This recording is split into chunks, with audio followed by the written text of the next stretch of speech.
The SRYKER is a family of 8-wheeled armored fighting vehicles derived from the Canadian LAV-3. SRYKER vehicles are produced by General Dynamics Land Systems Canada, GDLSC, for the United States Army in a plant in London, Ontario. It has 4-wheel drive, 8x4, and can be switched to all-wheel drive, 8x8.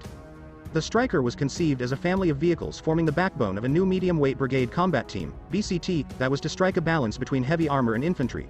The service launched the Interim Armored Vehicle Competition, and in 2000, the service selected the LAV-3 proposed by GDLS and General Motors Defense. The service named this family of vehicles the SRYKER. 10 variants of the SRYKER were initially conceived, some of which have been upgraded with V hulls. In October 1999, U.S. Army Chief of Staff General Eric Shinseki outlined a transformation plan for the Army that would allow it to adapt to post-Cold War conditions. The plan, named Objective Force, would have the Army adopt a flexible doctrine that would allow it to deploy quickly, and be equipped for a variety of operations. 9. An early phase of the plan called for the introduction of an Interim Armored Vehicle, IAV, which was intended to fill the capability gap between heavier and heavily armed, but not easily deployable, vehicles, such as the M2 Bradley, and easily deployable vehicles that are lightly armed and protected, such as the Humvee.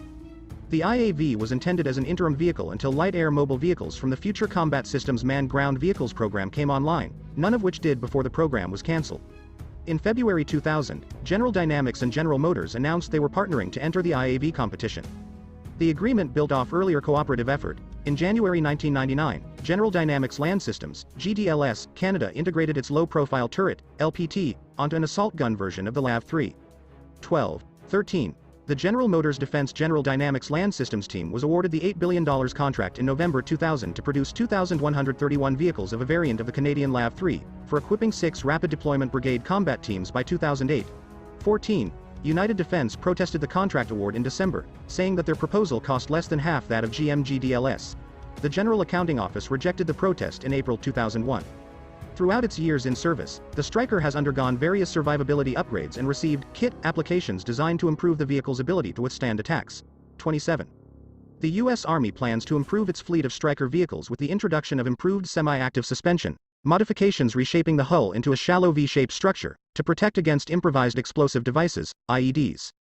Included are additional armor for the sides, redesigned hatches to minimize gaps in the armor, blast-absorbent, mine-resistant seating, non-flammable tires, an upgrade to the remote weapon station that allows it to fire on the go, increased 500-ampere electrical generation, a new solid-state power distribution system and databus, and the automotive and power plant systems improvements to support 1/4 greater gross vehicle weight.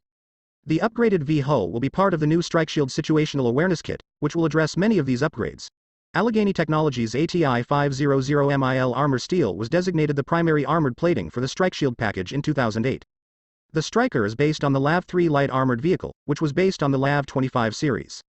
The vehicle comes in several variants with a common engine, transmission, hydraulics, wheels, tires, differentials and transfer case. The M1130 command vehicle and M1133 medical evacuation vehicle have an air conditioning unit mounted on the back. The medical vehicle has a higher capacity generator. A recent upgrade program provided a field retrofit kit to add air conditioning units to all variants. Production started in 2005.